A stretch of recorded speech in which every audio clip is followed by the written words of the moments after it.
Hi Hermit, welcome back to my channel. It's Dara here, and today we are going to be doing another installment of Cook with Books, where I do some cooking and also pull random bookish questions to talk through as I go. Now today we are going to be doing some thrifty cooking. That is very much my style. I'm a very sort of intuitive and creative cook. I don't necessarily follow recipes that often, if ever.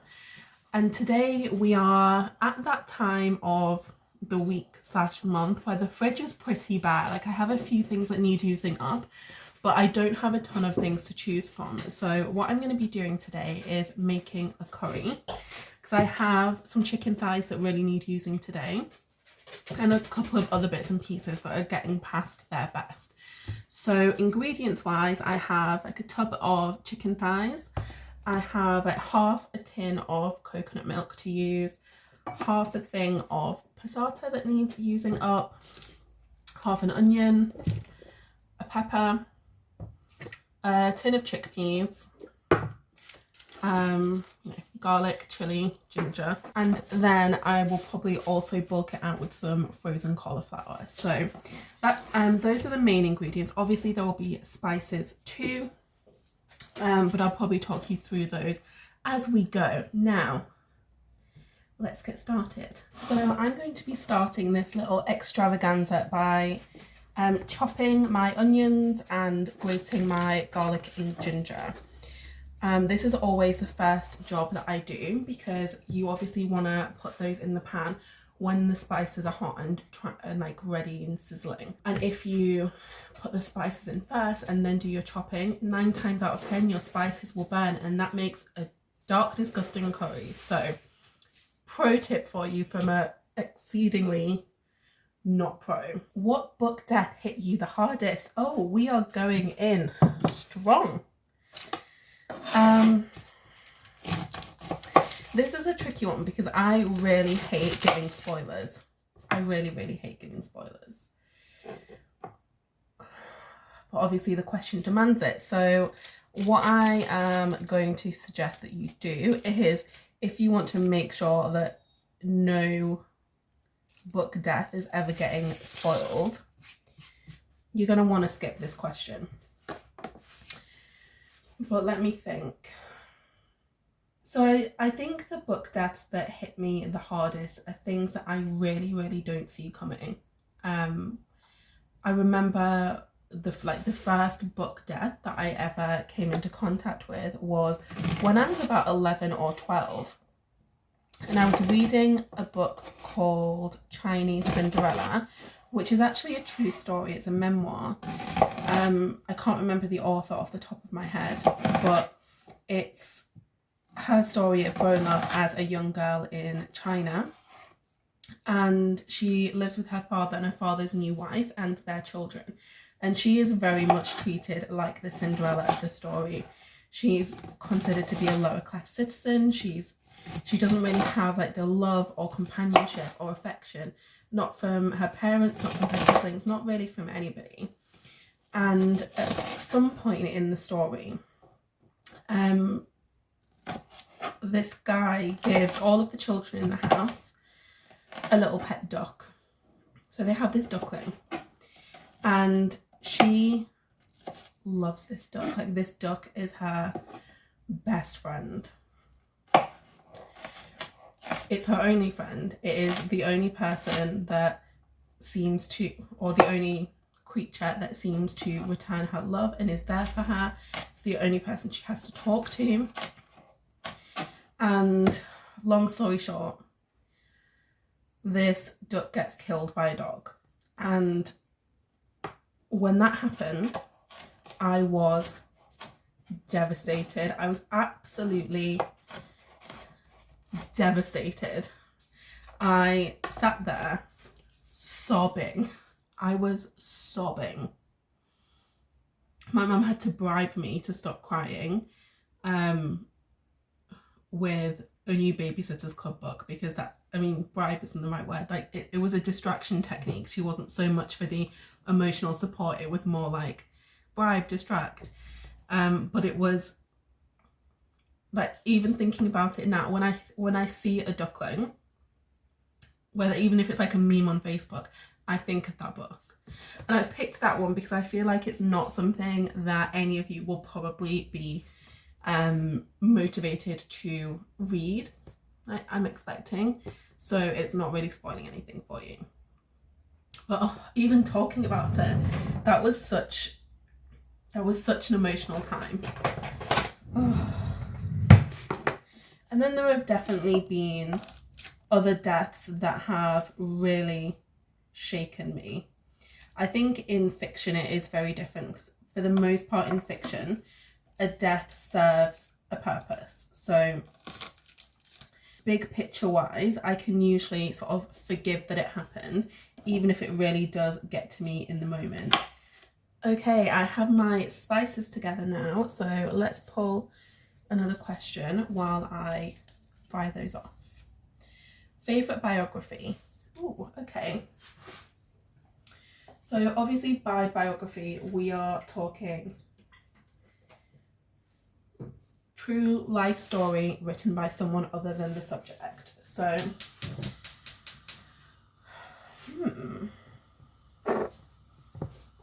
the one that immediately jumps to mind is The Mitford Sisters by, what was the name of that author? I want to say Mary Lovell, but I might have got that completely wrong. I will double check that and put the correct information in the description box. Quick pause while we add spices. So we're going for cumin, a bit of oregano, mustard powder,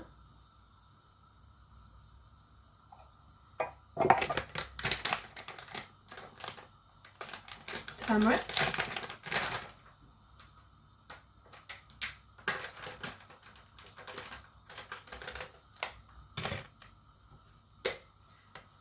fenugreek,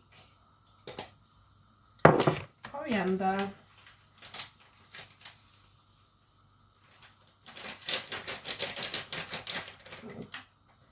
use up the rest of that, and garam masala. So I just want to get those like cooking and smelling all toasty and aromatic before I add any of the chopped ingredients. Okay, so The Mitford Sisters. Now this is, it's a chunky book. It's a fairly comprehensive biography of the full family. And I really loved how you got that in-depth look at each of the sisters. So if you don't know who the Mitford sisters are, they were sort of socialites back in the day around like for quite an expansive time, but a lot of the drama came around like between the 30s and the 60s, and they were all very, very, very different. So we had an author, we had a duchess, we had a fascist, we had a communist. Like there was a real mixed bag in that family. And what I really loved about the book is that it didn't necessarily I need to put some paprika in as well. It didn't judge any of the sisters. It didn't like make any of them right or wrong. It didn't have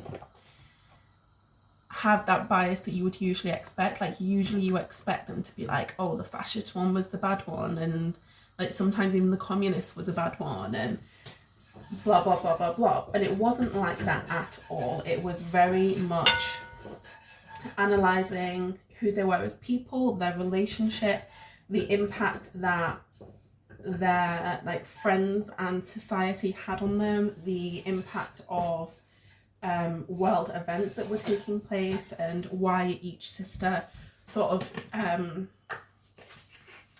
ultimately acted differently to each other. So I thought it was really well done, and besides being like very interesting and balanced, it was also enjoyable. It was well written, it was compelling. So I would say that that's my favourite biography.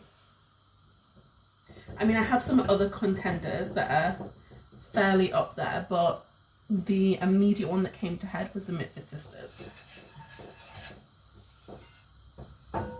Okay, so they are smelling all toasty and delicious. So I'm going to go ahead and put the onion in the pan for a minute.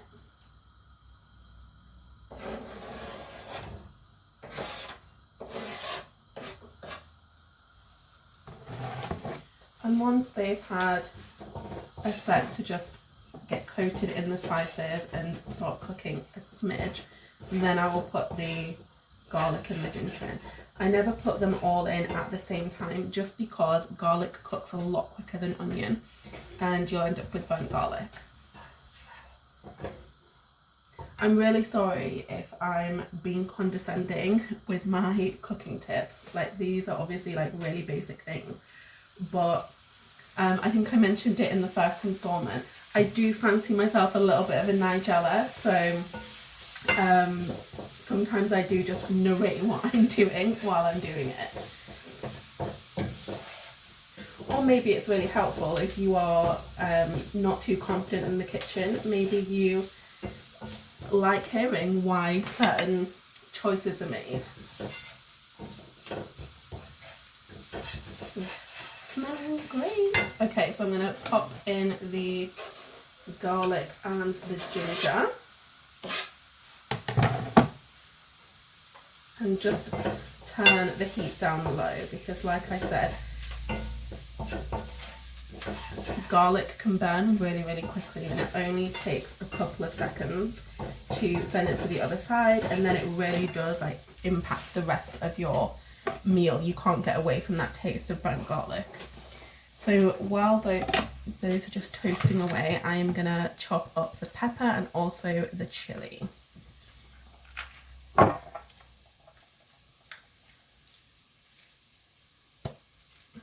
While I do, I will of course be answering another question. I'm going to go for one closer to the bottom this time. How has reading changed your life? That's a really challenging question because I've always been a reader. So it's not like I've ever been without reading and I can give you an analysis of before reading and after reading, because I genuinely have been reading my entire life. I was a bit of a precocious child and I actually learnt to read before I turned 2. Obviously not books, but I could read words in isolation. So reading has always been a big part of my life. But I can tell you the impact that it has on my day-to-day life. So having a reading habit really grounds me. It helps me mentally massively, because I run my own business, and even if you love the work you do,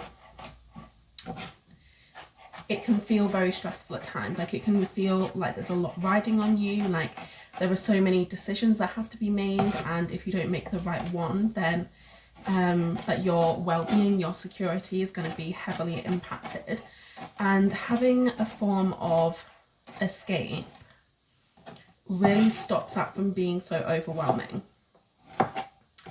So that's one of the ways that reading helps me. I think another thing that it's all, I mean, this is way less deep than that last one, but it's always helped me with my vocabulary. Like, you might not be able to really see that from the way I talk on video, because I mostly just describe things as being great and amazing and stunning, and those are the 3 words that I just use in rotation. But I think it really, like, my reading habit has really helped me develop a good vocabulary, develop a good writing style, improve my own writing, whether that has been writing academically, writing for fun, writing for business, writing letters, writing in my journal. Like, I feel like reading has had an impact there. I would also say that reading has impacted my social skills, because I mean, I've always been quite shy. I've always been an introvert. I've never felt entirely comfortable talking to strangers, or like talking to talking in depth with anybody that I don't know well. And one of the side effects, I think, of being detached from human contact to that extent is that you can really struggle to empathize with experiences that don't match your own. You can really struggle to see things from other people's perspectives, and understand where they might be coming from. But if you are really tapped into reading, you are literally reading other people's voices. You are inside of their minds, experiencing their lives, especially if you read fiction. And like, well, no, non-fiction too, like memoirs is a really good way to get inside somebody else's mind. So I feel like it's helped me understand other people more and really, I mean, I've always been relatively empathetic anyway because I'm a sensitive soul, but I think it's really helped me not just feel what other people feel, but understand why. And so that's definitely a gift that reading has given to me. I was contemplating for half a second taking the seeds out of the chili, but no, I like a little bit of fire in this house. So if you don't want your curry to be too spicy, you want to make sure that you are not just removing the seeds, but removing like the white pithy bit that attaches the seeds to the chili. That's actually where you will find the most heat.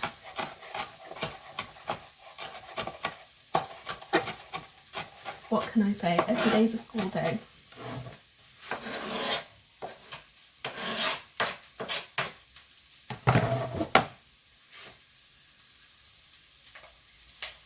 Okay, so our peppers and our chili are now cooking away with the spices, the onion, the garlic and the ginger. It's looking very nice and colourful. So that is all of the veg that is going to be added for now. Chickpeas and cucumber, we're not putting cucumber in it, cauliflower are going to be put in later, but for now I'm just going to start chopping the chicken. I always try and do the like vegetable part of any meal prep before I touch the meat, just so I can use the same knife and chopping board. Since I'm washing up. And you know, food safety, we don't want to be having raw meat on something and then veg. So if you're wondering why that's happened, that's my explanation. Because I know that a lot of people, when they make something like a curry, they will want to cook off the meat first. Honestly, I don't think it adds anything to the final meal, and it saves you from faffing with washing up as you go, or like getting extra chopping boards out or different knives out. So there you have it, a little peek into my culinary brain, my lazy culinary brain. So I'm using chicken thighs for this, and like the reason I'm using chicken thighs is because I just had some in the fridge that needed using up, but I would typically choose thighs for curry anyway, just because they tend to be juicier, they tend to be more succulent, and chicken breast can dry out really easily, especially if you're going to have it cooking away in a sauce for a while, which we always are with a curry, because that's how the flavours really develop. The other trick there is to use like fairly big chunks of chicken, because if you chop it up too small, then of course it does have the likelihood of drying out. So now I'm just going to go ahead and add the chicken to the pan. So I'm not going to be cooking the chicken on its own for ages. I just want to make sure that everything is coated in all of those delicious toasty spices. But I'll pull out another question while we're waiting for that to happen. How often do you read out of your comfort zone? Honestly, rarely, if ever. And that hasn't always been the case, just to be clear. So my history is studying English, and so I had to read a lot of assigned books, which meant that my comfort zone had no bearing on the equation. I just had to read what I was told to read. And so during those years, I read an awful lot of things that I wouldn't describe as being in my comfort zone. And then even like after I finished studying, I used to take part in a lot of different reading challenges. There's a great one on Goodreads called the Goodreads Seasonal Reading Challenge, and a whole bunch of new prompts are released every 3 months. It's like really in-depth, really creative. Like the people who put that together put so much work into it. But because the prompts are so specific, that really used to push me outside of my comfort zone too. But then there came a time where I just started getting really frustrated with the things that I was reading. I wasn't finding as much enjoyment. Like 2019 was not the best reading year for me. I just didn't have as much fun with it. And so I made the decision to like almost follow my bliss. So just really mood read and pick things that I want to read, because honestly, who is going to be giving me like a reading grade at the end of my life? Like, it's not like I am going to be there with St. Peter and he's gonna like put me up on the big screen and be like, okay, like how many sci-fis did you read in your life? How many of this did you read in your life? Like nobody's caring about that. Even like now that I've got a booktube channel, nobody cares if I don't read genres that I don't particularly like. So I just gave myself the permission slip to read for fun again and choose things that I want to read. And if that means it's in my comfort zone, so be it. And that's not to say that I will never pick up anything that is different from my usual taste. Like, you'll know if you've watched some of my recent videos that I've been starting to get into fantasy, which for the longest time was way outside of my comfort zone, and I've been enjoying that time. But I'm just putting no pressure on myself whatsoever to try different things if I don't want to. That's the key here. I'm just reading what I want to read. Okay, the meat is sealed and spiced, so let's add our liquids. We have half a can of coconut milk and maybe a third of a carton of passata. And then what I always do whenever I'm like putting something in a sauce is I'll put a bit of water in the tin or in the carton.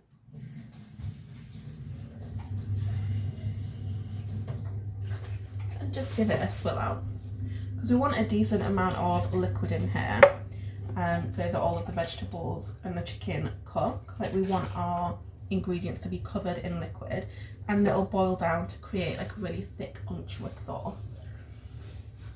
So I'm just going to turn up the heat now and bring that to a boil before I add our final ingredients. One last tip in this phase: if you have added a lot of water, which it's fine if you have, I'd always recommend popping in a stock cube too, just because sometimes too much water can soften the flavour of all of those delicious spices that you put in. Whereas if you have a stock cube, it's just keeping everything nice and savoury.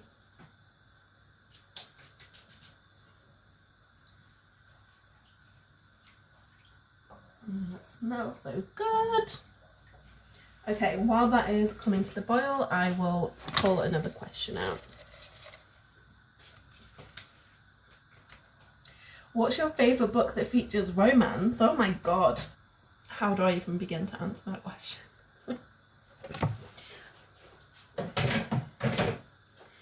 I mean, you know I love romance. So, okay, are we looking at this from the angle of favourite romance, or are we thinking like favourite non-romance that does have a romantic storyline? That's my question. Maybe I could answer for both. So if we're talking about favourite romance,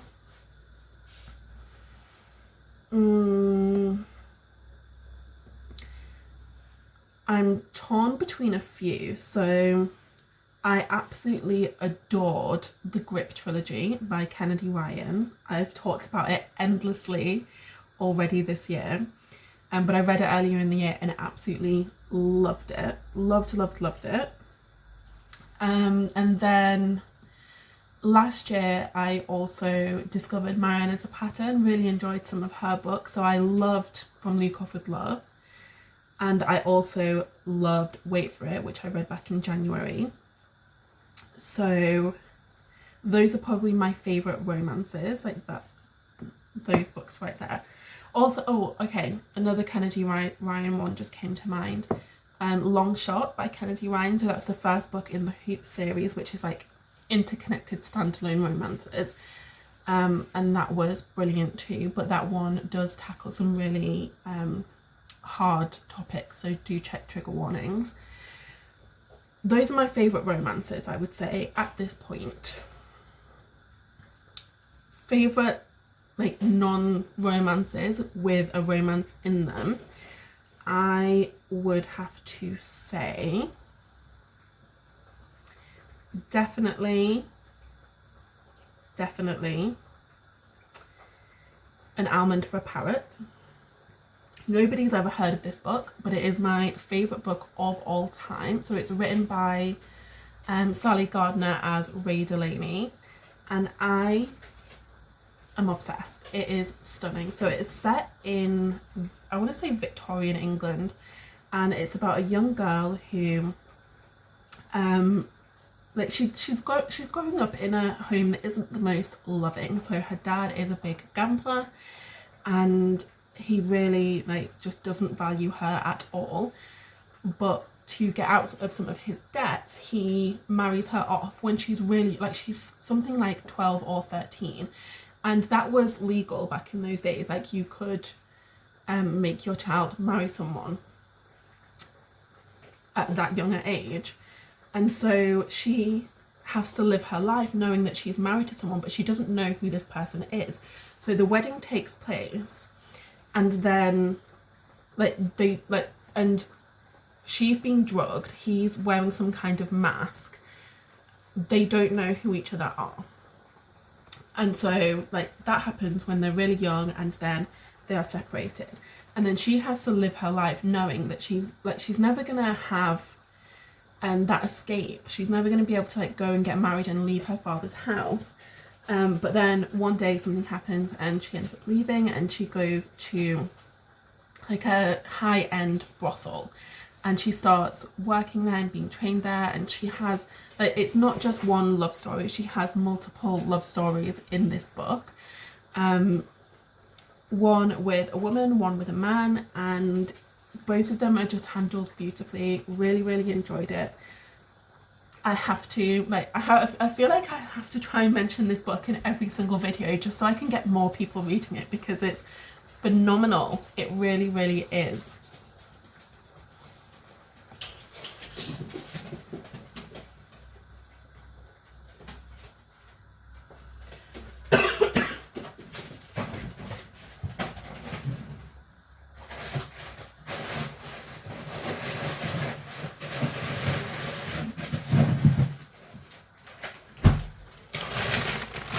Okay, the sauce is bubbling away now, so I'm going to turn it back down.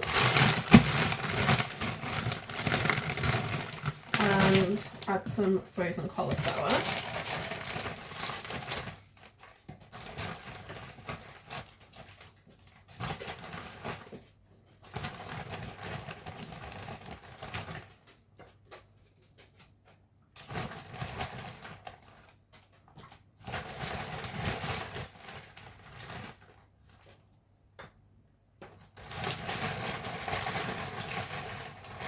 I've got this thing about really bulking up my meals with veg, because while I do eat meat, I don't like to eat too much meat, but because of like particular like health things that I've got, I need to eat it for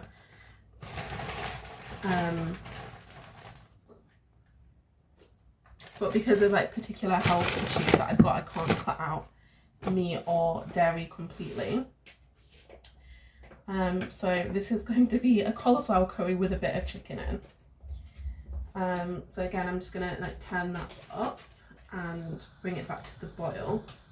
Obviously the ice will have brought down the temperature. And I need to open this tin too. Right, let's pull another question. What's the book you've read the most times? Oh, there are definitely a few books that are up there. I have always been a fan of rereading. I think the main reason for that is because when I was growing up, we lived in Spain, so it wasn't that easy to get hold of books written in English, because, you know, this is pre Amazon Prime being all over the world. So I sort of was limited to the books that my mum had, the books that I'd managed to take in my suitcase when I was 12, and the books that my nan had, because she lived next door. So needless to say, I read all of those books multiple times. But if I think about the ones that I've read the most, now I haven't necessarily kept track of the number of times that I've read these, so I can't give you exact figures, but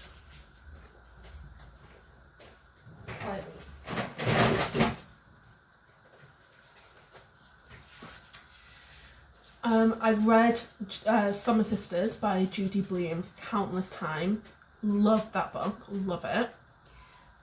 It's such a nostalgic time for me. It's a comfort read. I reread it still every couple of years. In fact, I'm definitely going to be reading it this year because I didn't read it last year. So that's going to be a delightful time. Another one that comes to mind is Tara Road by Maeve Binchy. So this tells the story of a woman named Ria, and it's really her life. So she is raised by this very Catholic mum, and has a very conservative sister in the Republic of Ireland. And one day she meets this like really charming, handsome man at work, and they hit it off. And they get together, they get married, they have this life, and then one day he turns around and is like, I've been having an affair, she's pregnant, I'm leaving. And it's so out of the blue for her because she's still so head over heels in love with him. And she has to navigate her life now in this home that she's created for him, this life that she's created for him, because she quit her job so she could be like just a wife and a mum. Not like just a wife and a mum, but you know what I mean. And she's dealing with her kids who are for the most part blaming her. She is struggling with her identity, and she really has to reevaluate what she wants from life. And so on a whim, she decides to do like a house swap. So, you know, like in the holiday where they swap houses and spend the summer in each other's homes, in each other's lives. And she swaps homes with a lady called Marilyn who lives in the US, who has her own like heartbreaks and hardships that she's dealing with too. And the cast of characters are just so eccentric, they're so brilliant. There's something so cozy about Maeve Binchy's writing. And yeah, I really loved it. I love a lot of her books, and I've reread a lot of her books multiple times, but that's probably the one that I've read the most.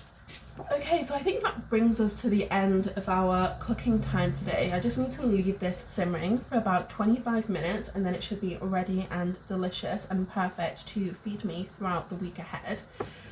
So I am going to love you and leave you and let you get on with the rest of your day. If you've enjoyed this kind of video where I like channel my inner TV chef while talking about books with you, then let me know in the comments, because I would love to make this more of a series. Hopefully I will see you in my next upload, which will be hitting you very, very soon.